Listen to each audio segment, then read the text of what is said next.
entre les deux sexes, l'homme et la femme. C'est pas une question de complémentarité, ça n'a rien à voir avec ce qui se passe dans un ménage, par exemple, où un ménage s'organise de la manière qu'il veut s'organiser. La parité est essentiellement une question de droit et donc une question d'égalité des chances entre l'homme et la femme. Alors on parle des filières techniques. Lorsque nous martelons sur cela, c'est plus, on voit les mécanos, on voit les électriciens et tout. De moins en moins, les femmes pratiquent cela. Pourquoi? Est-ce par incompétence ou simplement une question de volonté? Je crois que d'une manière générale, selon l'évolution de la société congolaise, il y a de plus en plus des filières qui étaient fermées à la femme et qui s'ouvrent à la femme. Et ça dépend du choix que chacun fait.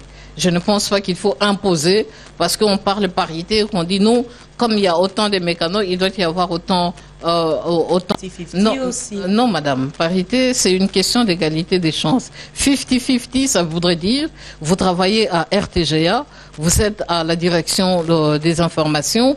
Quand il s'agit d'assurer la promotion de ceux qui le méritent, parce que c'est là, de ceux qui le méritent, il ne faudrait pas assurer la promotion d'un homme au détriment d'une femme qui est plus qualifiée parce que c'est un homme et non une femme. Et donc le 50-50, ça ne veut pas dire partager, on a un éléphant qu'on a tué là et on doit partager sa moitié. Non, c'est une question des compétences. C'est pour que la femme qui est qualifiée, qui a le profil, qui a les compétences, ne soit pas sacrifiée en faveur d'un homme qui n'a pas le même profil que lui, qu'elle, qui n'a pas le même profil, les mêmes compétences qu'elle. Et donc c'est ça, le 50-50, ça ne veut pas dire parce que à l'ISTA, il y a 1000 étudiants, et sur les 1000 étudiants, on doit avoir 500 femmes et 500 hommes. Non, c'est du choix que chacun fait. C'est long. Moi, quand j'ai rêvé de faire le journalisme, c'est pas parce que, j'ai vu qu'il y avait autant d'hommes ou autant de femmes. Non, c'est parce que le métier m'a attiré. C'est parce que le fait de donner l'information, je me disais, c'est un pouvoir qui permet de donner la connaissance aux autres pour pouvoir participer à la cité. Donc j'ai choisi de faire le journalisme. C'est le choix que chacun fait. Il ne faut pas que ça soit mécanique. C'est par rapport... c'est comme je le disais, c'est une question d'égalité des chances. S'il y a autant de femmes qui veulent aller faire l'ISA, il ne faudrait pas les empêcher pour leur dire non, parce que vous êtes femme, vous n'avez pas le droit d'aller faire l'ISA. Mais s'il n'y en a pas, on ne va pas forcer celles qui ne veulent pas le faire. C'est une question de choix. À ceux qui viennent de nous rejoindre, nous vous disons merci, nous sommes Femina et pour vous aujourd'hui, nous recevons une grande dame, Chantal Kanimbo.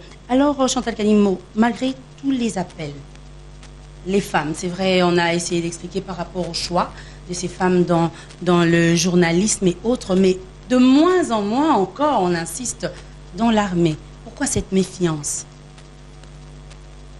Bon, ça, c'est vous qui dites qu'il y a la méfiance. Hein?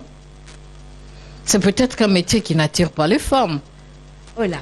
Oui, c'est peut-être un métier qui n'attire pas. Le métier d'armes, ce n'est pas un métier facile. Il faut tenir compte, madame. Il faut tenir compte de nos différences. C'est vrai que nous demandons,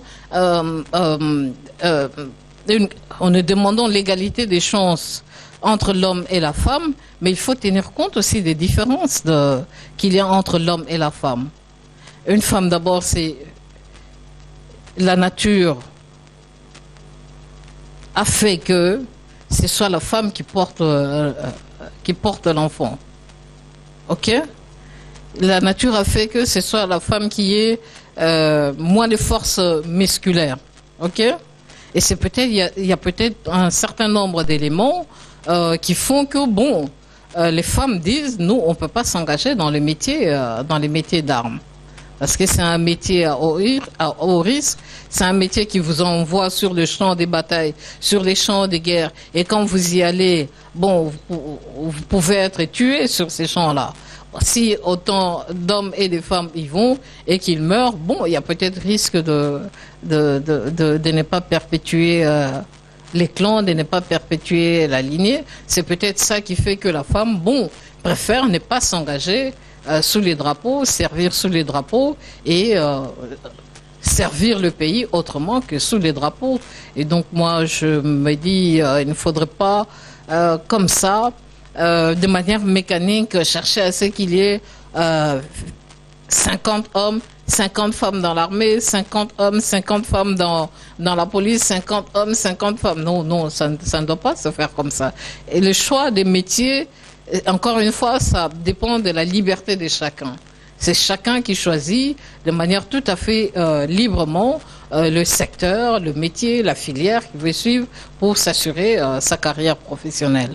Alors, est-il facile pour une femme de mener une carrière politique dans notre pays? Bon, ça n'a jamais été facile nulle part hein, dans le monde pour une femme de mener une carrière politique à cause de tous les préjugés qui existent autour de la femme, à cause du rôle que l'organisation sociale a attribué à la femme en la maintenant dans des tâches plutôt de foyer, dans les tâches plutôt de ménage. Et donc, nulle part dans le monde, c'est facile pour une femme de faire de la politique. Vous parlez de la parité. C'est vrai que dans notre pays, c'est institué dans la Constitution. Mais dans d'autres pays, même les plus évolués, dans la démocratie, on n'atteint même pas les 20% des femmes dans les secteurs des prises de décisions. Et donc, je pense que c'est quelque chose qui vient avec l'évolution de la société graduellement. Plus la société se développe, plus il y a des femmes qui veulent s'élancer dans des carrières professionnelles plutôt que de rester à la maison. Il faut laisser le temps au temps, il faut laisser les choses évoluer selon l'évolution de la civilisation. Alors, lors des élections, nous remarquons qu'en général, hein, la femme ne vote pas la femme. La femme ne choisit presque jamais la femme. Alors là, ça sera carrément un rêve pour qu'un jour, la femme puisse accéder au pouvoir. Mais pourquoi vous voulez que ce soit les femmes qui choisissent les femmes? On ne vote pas une femme, on ne vote pas un homme, on vote un programme, on vote une idée. Et donc, il faudrait que d'abord, les personnes puissent avoir une idée et susciter l'adhésion des autres pour obtenir leurs sanctions positives qui pourront les conduire à obtenir des postes des élus.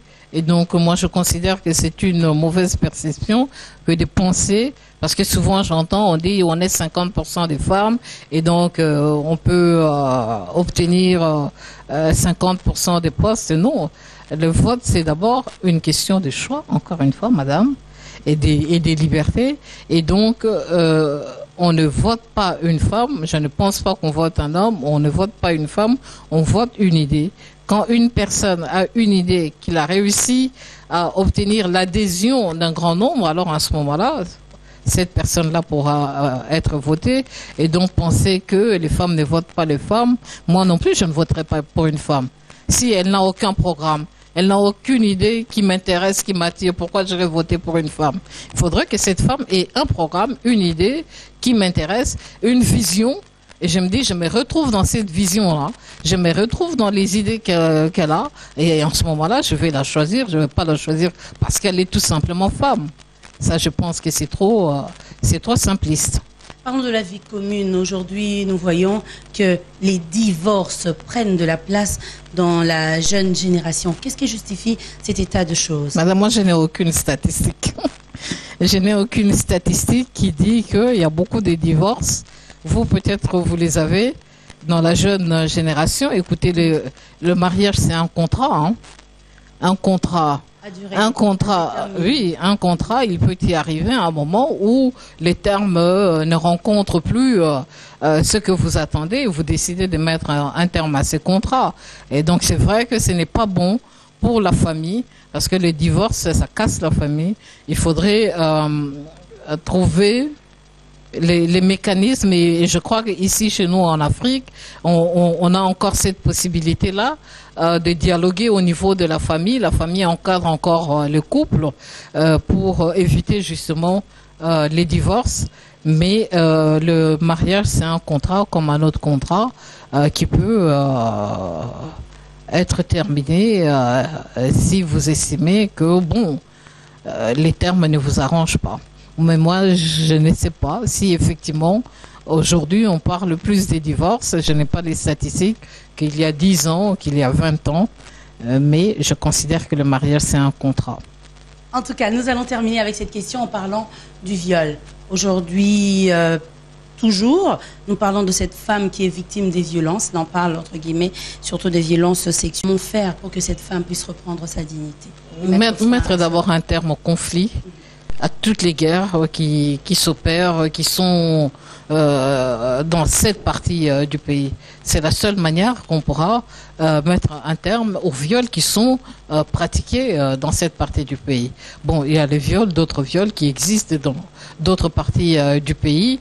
Et ça, je crois qu'il y a une loi qui a été votée, promulguée, qui existe dans notre pays contre les violences sexuelles. Et pour que les citoyens puissent se l'approprier, il faudrait que les médias fassent un travail pour faire connaître cette loi, pour que les femmes connaissent leurs droits, de manière à ce que quand une femme est victime de violences, qu'elle puisse saisir les juridictions compétentes pour que justice soit faite.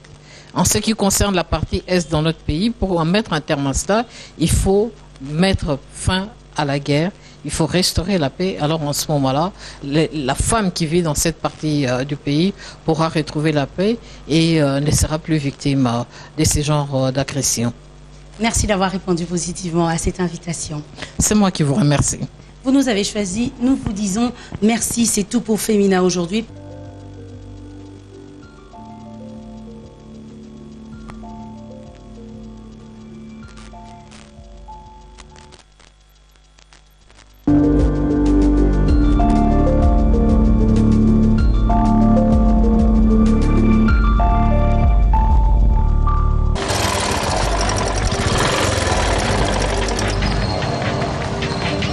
Yamado.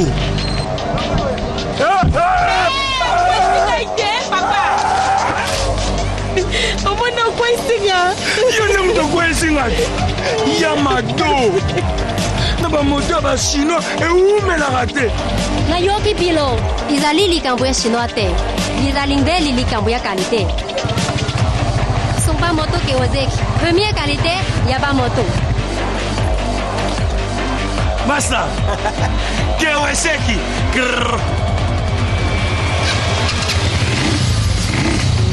Yamado.